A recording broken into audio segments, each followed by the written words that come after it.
Hey, what's up, everybody? Good morning. Welcome to the Mic Drop Show. And I am your host, Mike Morawski, investor, operator, deal maker. I buy real estate and share the playbook with you. Step by step, I give you those ideas and that blueprint, how to grow your real estate portfolio, multifamily portfolio. Hey, each week we turn complex moves into clear steps you can use today, tomorrow, and in the future. We attack all this with money, not just myth. Hey, little or no money down, smart strategies, owner financing, creative financing. We talk about it all here. I give you tips and techniques that will allow you to have repeatable moves, education only, but run your own numbers and read those contracts. Hey, every week I get new questions from across social media, how to buy real estate with little or no money down. My history has been that I have bought everything from single family to 400 unit apartment complexes with little or no money down. Hey, I give straight answers and clean examples and a checklist for each one of those. Matter of fact, if you're somebody who's looking to get into the real estate business, or you are looking to scale your current business and you're maybe feeling a little bit stuck in where we're at in this market right now, I'm hosting a masterclass on December 9th. And it'll be a 2-hour masterclass, 5 o'clock Central Time. It's going to start. It's going to be on Zoom. It's been filling up really fast. So make sure you grab a seat. Go to masterclass.multifamilysecrets.com and get registered for that class. It's a free event. I'm going to teach you one technique that I have used over and over again to buy multiple pieces of real estate, whether they were single family, 4 unit, 60 unit, 40 unit, 400 unit apartment complexes with little and no money down, using one simple technique. And I'm going to break it down for you when we get to that master class. And I'm going to teach you that technique so that you could walk away from class, from that master class, and go out and use that technique and start buying real estate. So, I've been talking about this now for a few weeks, and it's interesting how it's kind of caught fire out there, right? Some other operators, some other people are talking about it, and there's a big buzz about it right now. Why is that? Why is there such a big buzz right now? Well, because of where we're at in the market cycle, of where housing prices are, where housing sales are, where we're at in economically with the fundamentals. And I'm not going to get into a bunch of details on that today. If that's something you have an interest in, give me a call. We can chat about it. But it is the time in the cycle to be able to utilize these techniques to go out and add some real estate to your portfolio. Hey, let me ask you a question. If you owned one house, do you feel that if you're owning a house and you have a tenant in there, it's an investment property for you, that you're better off than some other people around you, some other people that you know? That people who own one piece of real estate have more wealth building in their life than the average American out there. Now, with that little bit of knowledge, what if you owned 5 homes? You could be truly wealthy, and you don't have to go buy 5 homes today, but let's say you bought 1 home a year for the next 5 years. What would that do to your life? What would that do to you financially? I just want you to think about that. Let that resonate and sink in a little bit with you. But, since I've been talking about this over the last couple of months, I did my first master class a couple of weeks ago. We had a bunch of people that jumped on, and it was a great class. And I love teaching this system and these techniques. When I first got into real estate investing, the first seminar I ever went to was a Robert Allen seminar. Robert Allen was the king of no money down, other people's money. How to buy real estate with little or no money down. And, my first transaction ever, I bought with $1,000 out of my pocket. Seller paid the closing costs, everything else. And I was able to take over the payments on that property and to own it and operate it. And it cash flowed like $400 a month. I mean, who couldn't use another $400 a month in cash flow right now? Well, let me ask you this. If I could teach you that one technique that I used that time and use time and time again, wouldn't it make sense for you? So I hope to see you at that master class. But one of the questions I've gotten over the last couple of weeks here was about subject to, and the question from this woman was, is subject to financing safe? And how do you avoid the due on sale clause? So really, when you break down that question, there's two questions there, right? Is subject to financing safe? And my answer to that is yes, it's perfectly safe, depending on the technique you use and the terms you employ in that property when during that acquisition. You see, the whole point behind real estate investing is not so much ownership as it is control. You want to control the real estate, and the more real estate you can control, the greater wealth you can create for yourself. How do we avoid the due on sale clause? Well, I use a system I teach. It's called a master lease system. And that master lease gives you the ability to control a piece of real estate, not have the due on sale clause triggered, to be able to keep an existing mortgage in place if that mortgage should stay in place. It gives you the ability to have first right of refusal of sale. I do a couple of things with that master lease where I tie the purchase for me to be able to purchase that property at a later date to that master lease. But a master lease gives you the ability to own that real estate, improve that real estate, rent that real estate, keep that real estate, buy that real estate, sell that real estate, whatever you want to do to that piece of real estate. So by having that one technique and that one system, it totally changes the game for you. And if you're an investor or a new investor looking to change the game of your financial future, looking to change the game of your real estate investing, then this one technique is going to be beneficial for you. Another question that I got was, what is a loan assumption and when does it beat a new loan? A loan assumption beats a new loan when the interest rate and the payment of the existing loan is less than what a new loan would be. So we bought a piece of real estate last year. It was 65 unit multifamily deal that we used the master lease system to structure it. We left the existing mortgage in place because at the time, new mortgage rates were 6.5% to 7% on multifamily. And there was a mortgage in place that was a fixed rate mortgage for 10 years at 3.9%. So it only made sense to keep that existing mortgage in place because it kept us in a positive yield position. And if your interest rate is higher than your cap rate on the purchase, you're in a negative yield position. That's a whole nother story, right? That's a whole nother batch of questions to answer. But what I want to tell you is it always makes sense to leave better loan terms in place when you do an assumption. Now, you can do assumptions on residential. So if it's an FHA mortgage or a VA mortgage, you can do an assumption on residential. You can actually do assumptions on every commercial loan that's out there.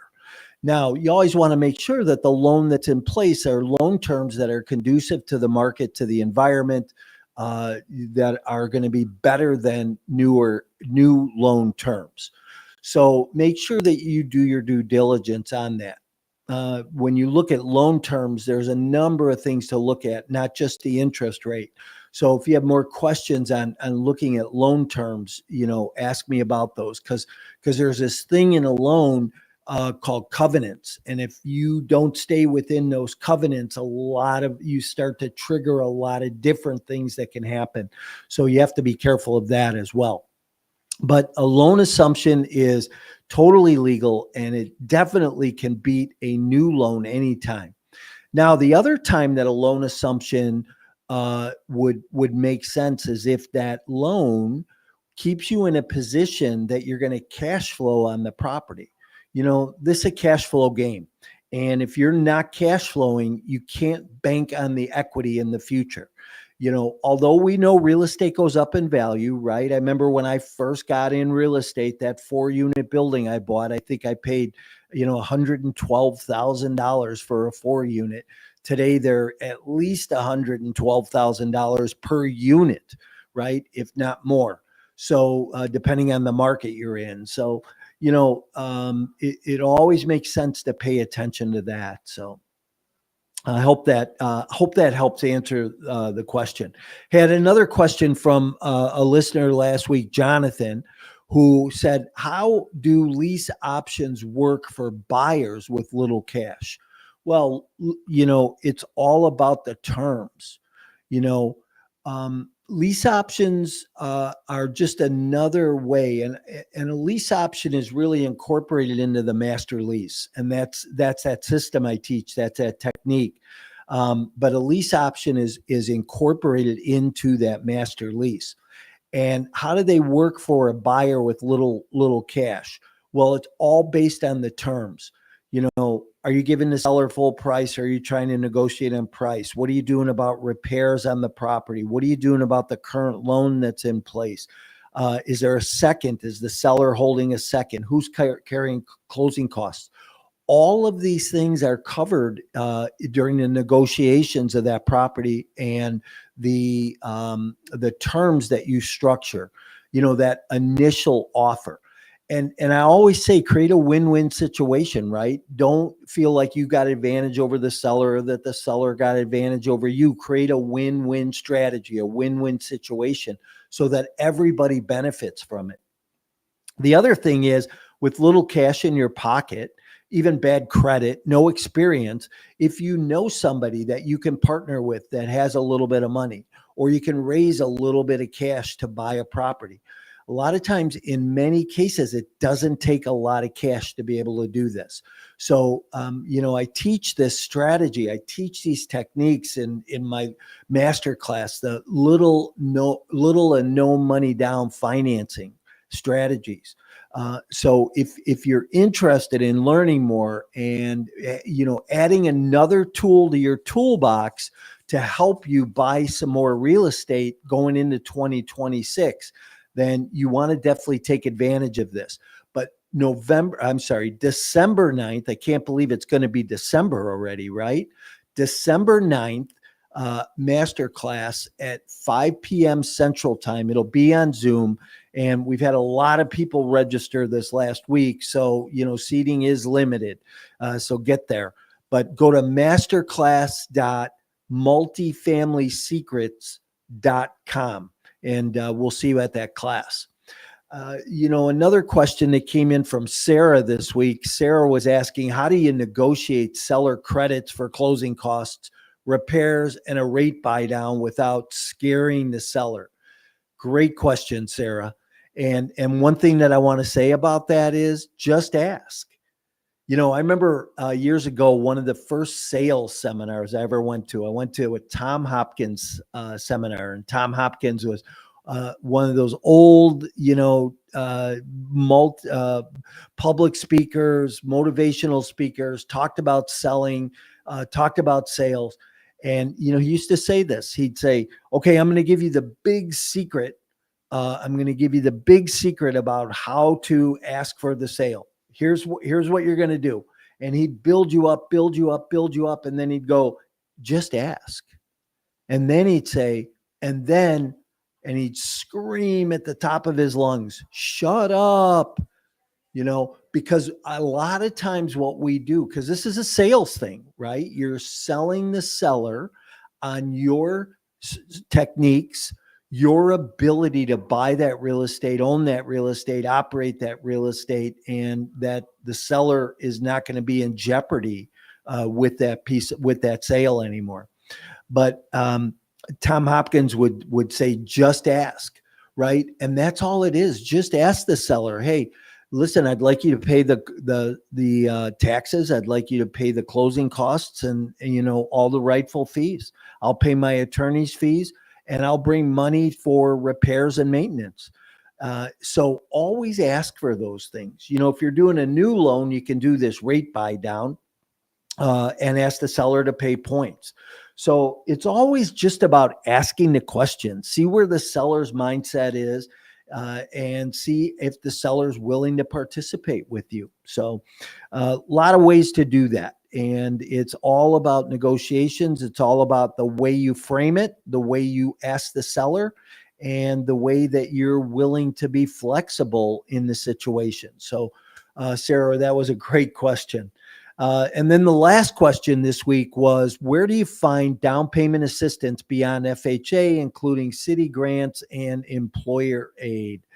Great questions. There are so many programs out there. If you're a first-time home buyer, almost every city in the country has some type of a first-time home buyer assistance program where they will give you grant money that you don't have to pay back to help you with your down payment. So, when it comes to little or no money down, there's all kinds of sources out there. You might have people in your life that are willing to help you.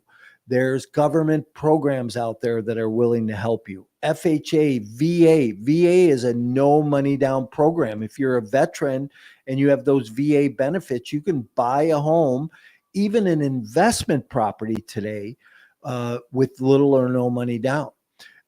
If you have a VA home that you're trying to sell and it's got a VA mortgage on it, somebody, even a non-veteran, can go and assume that mortgage.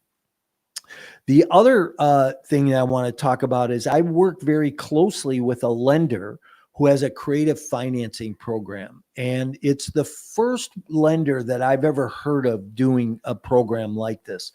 But what they do is they help you structure a loan where the seller holds a second mortgage on that property, and that second mortgage can be used as your down payment. So you know what? Are there strategies out there? There are absolutely strategies out there. There's multiple strategies. And, let me ask you this. If you had 20 tools in your toolbox, right? You're gonna nail a nail into a stud, and you're doing a repair. You don't have just one hammer for doing that. You're not using a finishing hammer. You're going to use a framing hammer, right? If you're nailing a piece of trim up, you're not going to use a framing hammer for that. You're going to use a trim hammer for that. So, I tell you this because if you have 5 tools in your toolbox that are subject to lease option, owner finance, creative structure, and, a master lease, one or the other of those tools is going to work in a different situation. So get the tools for your toolbox. So make it out to the master class. Hey, thanks for listening to the Mic Drop Show today. Follow us for more of this, would you? We're here every Wednesday morning, bringing some more great content. Sometimes I bring a guest on. I do have a guest that I'm going to be bringing on in the next couple of weeks. A good friend of mine, Joe Holm. He is here in California, and he's been investing for 40 years and owns real estate that he does everything creatively, little and no money down. And we're going to have a great conversation in the next couple of weeks. So listen in for that. Make sure you like us, love us, follow us, share this with a friend. If you know somebody who's been saying, hey, I want to go into the real estate business, but I don't know how, this is going to be totally educational for you. So you can get that education. But here's what I always say. People always say, well, knowledge is power. Well, I don't believe that 100%, right? Yes, knowledge is power. But actually, knowledge gives you the ability to execute and take action. Action is the power. Execution is the power. So the more knowledge you get, the more action you're required to take. I talked to somebody yesterday who said, well, I just want to learn all this stuff first before I start to do anything. And I said, no, you need somebody in your life that's going to hold you accountable, that's going to push you forward, that's going to help you excel and grow your business. I had a coach in my life for many, many years that, every year they pushed me, held me accountable to my goals, my objectives, and the tasks I was going to do during the week. And my business continually grew. And everybody needs somebody like that in their life. So, hey, listen, if you're looking for a deeper walk in this, join me for the master class. If you have questions, throw them in the chat, DM me during the week. At the master class, I'm going to share scripts. We're going to have Q&A. I'm going to share how to find the best sellers out there, the best deals out there, how to negotiate, strategies for negotiating. So save your seat for the master class on December 9th at 5 p.m. Central. Go to masterclass.multifamilyinvestmentsecrets.com. multifamilyinvestmentsecrets.com. Hey, the next episode, we're going to break down seller conversations for creative finance. So next week on Wednesday, we're going to talk about seller conversations, the right questions to ask, how to ask those questions, how to respond to the answers, and how to overcome some objections. I think a lot of times we don't do this. We don't take this tool out of our toolbox because we're afraid of what the seller's going to say, what the objection might be. Once you know how to handle any objection, boy, you're in the game. So look forward to seeing you in the master class. If you have questions, don't hesitate to reach out. If I can help you before the master class, call me. I have a buddy, and he and I strategize all the time about, hey, what about this situation? How do we handle this in this technique? And what do we say to the seller? So we're always looking for property like this and opportunities, and on the verge of buying a couple right now. So we'll see you in the master class. Or if I don't see you next week, have a happy Thanksgiving, which is coming up quickly here, but I look forward to seeing you soon. Have a great week, everybody.